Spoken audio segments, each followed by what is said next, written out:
बड़ी खबर महाराष्ट्र से इस वक्त मिल रही है। महाराष्ट्र जहां पर चुनाव के बीच ही ये बड़ी खबर है और बहुत बड़ा अपडेट भी। शरद पवार ने बहुत बड़ा बयान दे दिया है। चुनावों से ठीक पहले शरद पवार ने राजनीति से संन्यास के संकेत दे दिए हैं।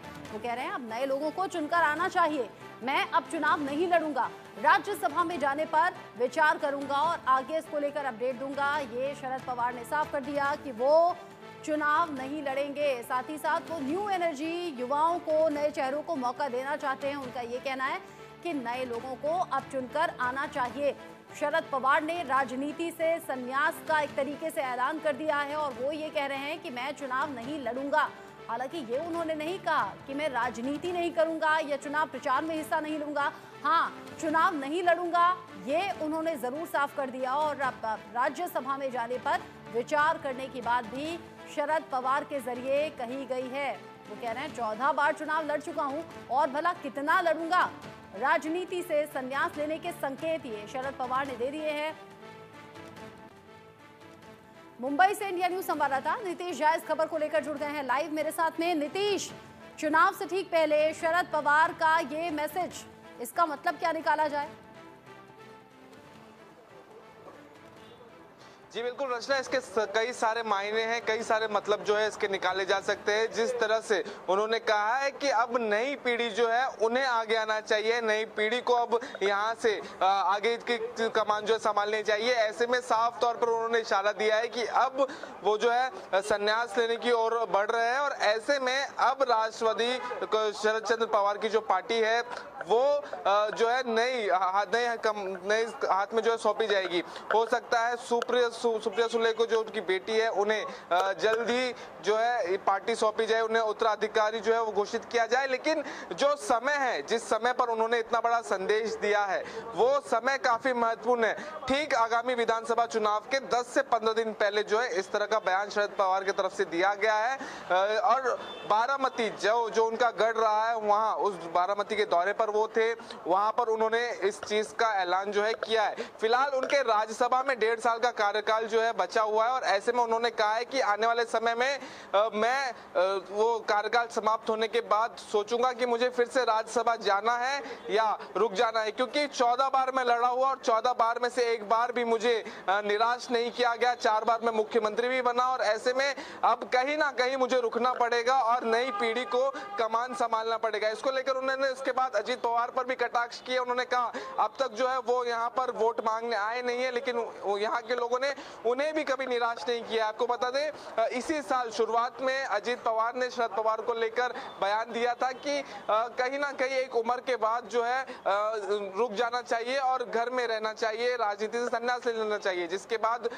कई सारे राजनीतिक पार्टियों की तरफ से अजीत पवार पर हमला भी बोला गया था। लेकिन अब जब शरद पवार ठीक चुनाव से पहले उनके तरफ से ऐसा बयान, ऐसा वक्तव्य दिया गया है तो इसके कई सारे मायने हैं। सबसे पहला मायना कि कहीं ना कहीं अपने पार्टी को जो है एक नया चेहरा जो है वो देंगे। वो हो सकता है सुप्रिया सुले को उत्तराधिकारी घोषित करे या किसी अन्य को जो है।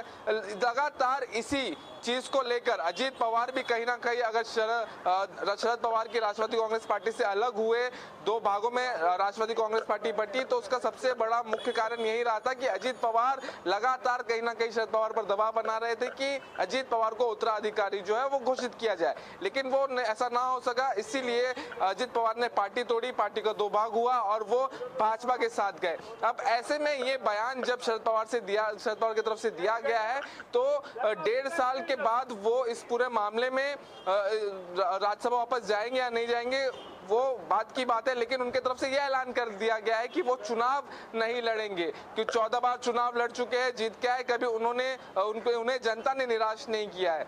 जी रचना, जिस तरीके से आपने अलग अलग जो पॉइंट्स गिनवाए नीतीश, उसमें एक मजबूत पॉइंट जो आपने सुप्रिया सुले का जिक्र किया, एक मंशा ये भी हो सकती है कि अपने सामने अपनी बेटी का बढ़ता हुआ कद देखना, महाराष्ट्र इलेक्शन में बेटी को आगे करना और पीछे से लीड करना, यानी कि अपने मौजूद रहते हुए जो राजनीति के गुर शरद पवार ने सीखे या फिर राजनीति में आजमाए, वो सभी गुर और सभी वो गुण बेटी में देखना चाहते होंगे।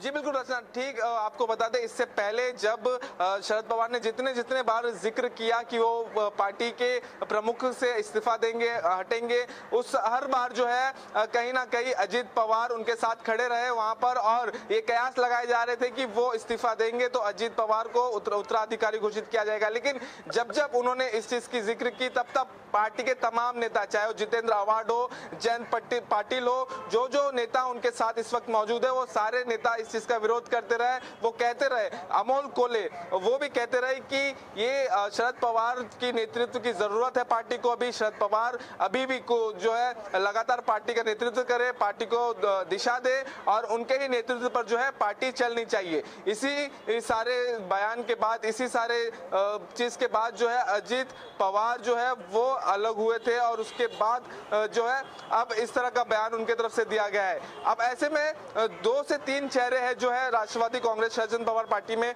मौजूद है, जो लगातार शरद पवार के साथ जो है काफी दिनों से उनके साथ रहे, काफी लंबे समय तक उनका साथ दिया, जिसमें खुद उनकी बेटी सुप्रिया सुले है, उनके साथ जयंत पाटिल है, और काफी तमाम सारे चेहरे। लेकिन इस बीच में अगर शरद पवार संन्यास लेते हैं तो वो पूरी तरह संन्यास लेंगे या पर्दे के पीछे से, बैक ऑफ द डोर जो है कहीं ना कहीं राजनीति चालू रखेंगे, क्योंकि महाराष्ट्र में चाणक्य का दर्जा उन्हें दिया गया है। महाराष्ट्र की राजनीति शरद पवार के बिना कल्पना करना कहीं ना कहीं थोड़ी मुश्किल हो जाएगी, क्योंकि शरद पवार की भूमिका, चाहे वो सत्ता में रहे चाहे विपक्ष में रहे, और ऐसे में शरद पवार ने जिस तरह से ये बयान दिया है, इसका क्या कुछ असर इस चुनाव में पड़ेगा ये भी देखना होगा, क्योंकि इस बयान के बाद काफी असर जो है इस चुनाव पे भी पड़ सकता है। और ऐसे में योगेंद्र पवार जो उनके पोते हैं, जो अजीत पवार के छोटे भाई श्रीनिवास पवार के बेटे हैं, वो अजीत पवार के सामने चुनाव लड़ने जा रहे हैं उसी बारामती से, जिस बारामती में इसी साल लोकसभा चुनाव में सुप्रिया सुले और अजीत पवार की पत्नी आमने सामने थी, और सुप्रिया सुले ने जीत दर्ज की, और उसके बाद फिर एक बार फैमिली फाइट जो है उसी सीट पर है। लेकिन अब कहीं ना कहीं इस बयान के बाद हो सकता है काफी सारी उतार चढ़ाव जो है वो देखने मिली इस बयान के चलते। काफी ज्यादा फायदा जो है शरद पवार की पार्टी को होता हुआ भी दिख सकता है। पिछले दिनों अपने फैसलों पर पछतावा एहसास कराते हुए नजर आए थे, यानी कि उनके बयानों से अलग अलग वक्त पर ये एहसास कराया गया था कि उन्होंने जो किया वो ठीक नहीं था, उन्होंने अपने पर्सनल रिश्ते खराब कर लिए। यानी अजीत पवार का ये इशारा, इधर शरद पवार का राजनीति से संन्यास लेने का संकेत, तो क्या कहीं ऐसा तो नहीं है कि अजीत पवार वापसी कर रहे हो और इसीलिए शरद पवार ने उनके लिए जगह बनाई हो? जी बिल्कुल रचना, देखिए जिस तरह से महाराष्ट्र की राजनीति रही है बीते 2 से 3 सालों में, काफी सारी अनिश्चितताओं का खेल जो है यहाँ महाराष्ट्र की राजनीति में हुआ है, और ऐसे में अजीत पवार अगर वापस शरद पवार के पास चले जाते हैं, उनकी पार्टी में शामिल हो जाते हैं, तो इसमें हैरानी की बात बिल्कुल भी नहीं होगी, क्योंकि इसी तरह ठीक 2019 चुनाव के बाद जो है अजीत पवार पहले भाजपा के साथ आते हैं, 2 दिन के अंदर वापस वो शरद पवार के पास चले जाते हैं, और फिर जब 2.5 साल की महाविकास आघाड़ी की सरकार गिरती है, महायुति की सरकार बनती है, तो वो वापस उप मुख्यमंत्री का पद लेते हुए महायुति में शामिल होते हैं, और साथ ही साथ एनसीपी को 2 भाग में बांट देते हैं, एक भाग खुद अपने साथ लाकर जो है महायुति में शामिल हो जाते हैं। ऐसे में फिलहाल मौजूदा स्थिति में जहां नवाब मलिक को लेकर लगातार अजीत पवार का विरोध किया जा रहा है, भाजपा के विरोध के बावजूद जहां अजीत पवार ने नवाब मलिक को जो है टिकट दिया है, उनकी बेटी को टिकट दिया है, साथ ही साथ और भी कई सारे ऐसे मुद्दे थे जिसको लेकर भाजपा और अजीत पवार की पार्टी में जो है कहीं ना कहीं तालमेल बनता हुआ नहीं दिख रहा था। लेकिन ऐसे में ये बयान के बाद एक इशारा अजीत पवार की तरफ भी हो सकता है कि अगर वो संन्यास ले रहे हैं और अजीत पवार उनके पास वापस आते हैं, तो कहीं ना कहीं अजीत पवार को भी जो है इसका फायदा पहुंच सकता है। वो जो चाह रहे थे, जो मंशा अपनी जाहिर कर रहे थे आज से 1.5-2 साल पहले तक, वो मंशा उनकी अब जाकर जो है कहीं ना कहीं पूरी हो सकती है। ये सारी इशारे भी जो है शरद पवार की तरफ से किए गए। ऐसे में अब देखना ही होगा ये फैसला बड़ा असर महाराष्ट्र चुनाव में डालेगा, अब किसके फेवर में जाएगा, किसके खिलाफ जाएगा, वक्त बताएगा। नीतीश, नजर बनाए रखेगा। ये खबर डिटेल में हमारे दर्शकों तक पहुंचाने के लिए बहुत शुक्रिया आपका।